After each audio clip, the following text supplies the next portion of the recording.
নিৰ্বাচনী প্ৰচাৰ অভিযান ইতিমধ্যে অন্ত পৰিছে, যোৱাকালি অন্ত পৰিছে, কিন্তু আজি যি টকাৰ বিলোৱাৰ যি প্ৰচেছ, সেই প্ৰচেছ ইতিমধ্যে আৰম্ভ হৈছে।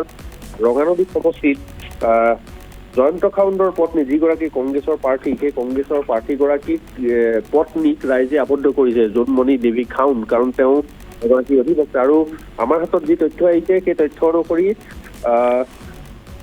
কুটুকাই বুলি এটা অঞ্চল আছে, সেই অঞ্চলত তেওঁ গাড়ীৰে গৈ টকা বিলাবলৈ গৈছিল, আৰু সেই টকা বিলাবলৈ যাওঁতে ৰাইজে তেওঁক আবদ্ধ কৰিছে আৰু টকা উদ্ধাৰ কৰি ৰাইজে আৰক্ষীক গতাই দিছে। গতিকে এই মুহূৰ্তত যদি আমি চাওঁ যে ৰঙানদী সমষ্টিৰ প্ৰেক্ষাপটত যদি আমি চাওঁ, তেতিয়াহ'লে ৰঙানদী সমষ্টিৰ নৱগঠিত ৰঙানদী সমষ্টিত ঋষিৰাজ হাজৰিকা বিজেপিৰ প্ৰাৰ্থী আৰু অগপৰ পৰা কংগ্ৰেছত যোগদান কৰি প্ৰাৰ্থীত্ব লাভ কৰা প্ৰাৰ্থী হৈছে জয়ন্ত খাউণ্ড। গতিকে জয়ন্ত খাউণ্ডৰ পত্নী উঠি পৰি লাগিছে তেওঁ স্বামীক এইবাৰ ৰঙানদী সমষ্টিৰ বিধায়ক বনোৱাৰ বাবে। গতিকে নিশাৰ ভাগত তেওঁ গাড়ীৰে গৈ পেলাই লগত একাংশ কংগ্ৰেছী লোকক লৈ তেওঁ সেই কুটুকাই নামৰ যিটো অঞ্চল আছে সেই অঞ্চলটোত ধন বিলাবলৈ গৈছিল। গতিকে ৰাইজে আবদ্ধ কৰিছে, ৰাইজে প্ৰশ্ন কৰিছে তেওঁ যে কিয় আপুনি ইয়াত টকা বিলাবলৈ আহিছে, আৰু টকা বিলাই ভোট কিনাৰ যি ষড়যন্ত্ৰ, সেই ষড়যন্ত্ৰ পোহৰাই তাৰ লগে লগে আৰক্ষীক খবৰ দিছে।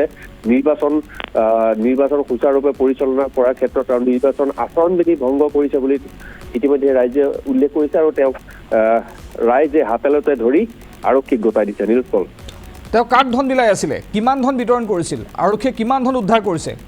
এই মুহূৰ্তলৈকে সেই তথ্য অহা নাই। খন্তেক সময় পূৰ্বেই আৰক্ষীয়ে যিহেতু তেওঁক লৈ আহিছে, গতিকে কিমান ধন তেওঁৰ লগত আছে বা কিমান ধন বিলাবলৈ গৈছিল বা ৰাইজক কিমান টকা তেওঁ বিলাইছে, এতিয়াও সেই তথ্য পোহৰ নাই। কিন্তু ৰাইজে জোনমণি দেৱী খাউণ্ডৰ গাড়ীখন প্ৰত্যক্ষ কৰিছে, আৰু গতিকে ৰাইজে সোধা পোছা কৰিছে যে আপুনি ইয়ালৈ কিয় আহিছে, আৰু সেই প্ৰশ্ন সোধাৰ পিছতেই ৰাইজে অনুমান কৰিব পাৰিলে যে যিসকল ভোটাৰ আছে সেই ভোটাৰক কিনাৰ অংকত তেওঁ টকা বিলাবলৈ গৈছিল। গতিকে ৰাইজে আবদ্ধ কৰিছে, আৰু ৰাইজে আবদ্ধ কৰি জোনমণি দেৱী খাউণ্ডক ইতিমধ্যে আৰক্ষীক খবৰ দিয়াৰ লগে লগে আৰক্ষী তাত উপস্থিত হৈছে। এই মুহূৰ্তত নিৰ্বাচনৰ বাবে যিসমূহ বিষয়া নিয়োজিত হৈ আছিল সেই বিষয়া উপস্থিত হৈ সেই টকা জব্দ কৰিছে। লগতে জোনমণি দেৱী খাউণ্ডক গাড়ীত সেই টকা উদ্ধাৰ কৰাৰ পিছত ইতিমধ্যে জোনমণি খাউণ্ডক সোধা পোছা অব্যাহত ৰাখিছে। নিশ্চিতভাৱে জোনমণি দেৱী খাউণ্ডে আত্মপক্ষ সমৰ্থনৰ চেষ্টা কৰিব, তেওঁৰ কিবা প্ৰতিক্ৰিয়া পোৱা গৈছে নেকি, তেওঁ কি কৈছে? বৰ্তমান মুহূৰ্তলৈকে সেই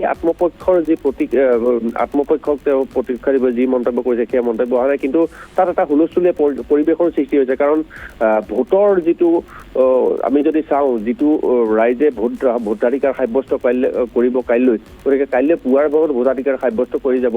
গতিকে নিশাৰ আন্ধাৰত যি টকা পইচাৰ খেল হয়, গতিকে টকা বিলাই ভোট কিনাৰ যি অংক, এই অংকত হয়তো ক'ৰবাত পাজল লাগিছে। গতিকে ধন বিলাই ৰাইজৰ পৰা ভোট কিনাৰ যিটো তেওঁলোকে ষড়যন্ত্ৰ কৰিছিল, সেই ষড়যন্ত্ৰ বৰ্তমান নাইকিয়া হৈছে। গতিকে জোনমণি দেৱী খাউণ্ডে জয়ন্ত খাউণ্ডৰ তেওঁৰ স্বামী জয়ন্ত খাউণ্ড কংগ্ৰেছৰ প্ৰাৰ্থী। গতিকে ৰঙানদী সমষ্টিত কোন বিজয়ী হ'ব সেয়া এতিয়াও কৈ দিব নোৱাৰি, কিন্তু দুয়োটা পক্ষই যদি আমি চাওঁ যে বিজেপিৰ প্ৰাৰ্থী ঋষিৰাজ হাজৰিকাৰ প্ৰচাৰ অভিযান তুংগত তুলিছিল, তেনেদৰে জয়ন্ত খাউণ্ডেও তেওঁ নিজৰ প্ৰচাৰ অভিযান তুংগত তুলিছে। গতিকে সেই ফাললৈ চাই জয়ন্ত খাউণ্ডক জিকাৰ নিয়াৰ ক্ষেত্ৰত তেওঁ পত্নী জোনমণি দেৱী খাউণ্ডে বহুদিন ধৰি ৰঙানদী সমষ্টিৰ বিভিন্ন স্থানত তেওঁ ঘূৰি ফুৰিছে। গতিকে আজি নিশাৰ ভাগত হয়তো তেওঁ ভাবিছিল যে টকা বিলাই হয়তো ভোট কিনিব পাৰিম, গতিকে সেই স্বাৰ্থতে তেওঁ গৈছিল।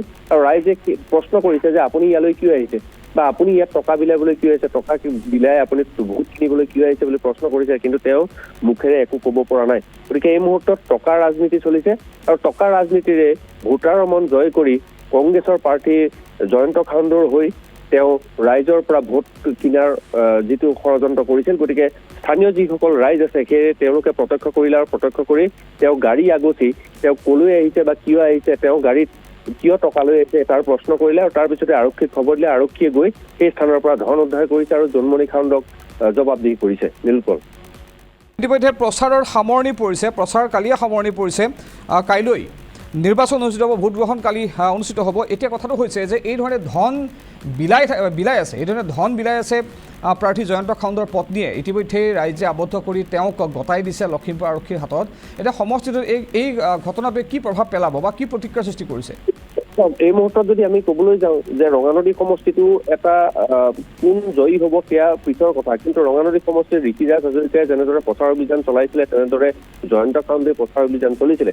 কিন্তু জয়ন্ত খাউণ্ড অগপৰ পৰা কংগ্ৰেছলৈ অহাৰ পিছত কংগ্ৰেছৰ টিকট লাভ কৰিলে, আৰু তেওঁ এইবাৰ বিধায়ক হোৱাৰ তেওঁ মন মেলিছিলে। গতিকে তেওঁ যি দেখিছে যে হয়তো তেওঁলোকে ভাবিব পাৰে যে নিশাৰ যদি আমি ধন বিলাই ভোট কিনিব পাৰোঁ, ভোট কিনাৰ স্বাৰ্থতে তেওঁলোকে ধন বিতৰণ কৰিবলৈ গৈছিল। গতিকে প্ৰাৰ্থীগৰাকী নিজে যোৱা নাই, তেওঁ পত্নীয়ে গৈ একাংশ লোকক লগত লৈ তেওঁ নিজৰ গাড়ীৰে গৈ টকা বিলাবলৈ গৈছে। গতিকে ৰাইজে তেওঁক জবাবদিহি কৰিছে যে আজিৰ দিনত এই সময়তো ধন বিলাই মানুহক মোহিত কৰি কংগ্ৰেছক ভোট দিবলৈ কৰাটো কিমান যুক্তিসংগত।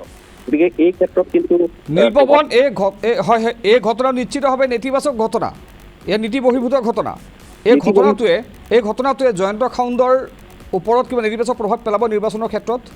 নিশ্চিতভাৱে পেলাব, কাৰণ কাইলৈ যিহেতু পুৱা 7 বজাৰ পৰা ইয়াত ভোট গ্ৰহণ প্ৰক্ৰিয়া অনুষ্ঠিত হ'ব। গতিকে আজি নিশাৰ ভাগত খন্তেক সময় পূৰ্বে যিটো ঘটনা সংঘটিত হৈছে, যিসকল সচেতন লোক তাত উপস্থিত হৈ আছে বা গাঁওখনত যিসকল সচেতন লোক আছে, তেওঁলোকে এটা কথাই কৈছে যে টকা বিলাই ভোট কিনাৰ যি অংক, গতিকে সেই অংকত খেলি মেলি লাগিছে। গতিকে এই যি ধন উদ্ধাৰ কৰা হৈছে জোনমণি দেৱী খাউণ্ডক আৰক্ষীয়ে সোধাপোছা কৰিছে। গতিকে এই ক্ষেত্ৰত কিন্তু কংগ্ৰেছৰ প্ৰাৰ্থীগৰাকীৰ ভোটদানৰ ক্ষেত্ৰত কিছু প্ৰভাৱ পেলাব।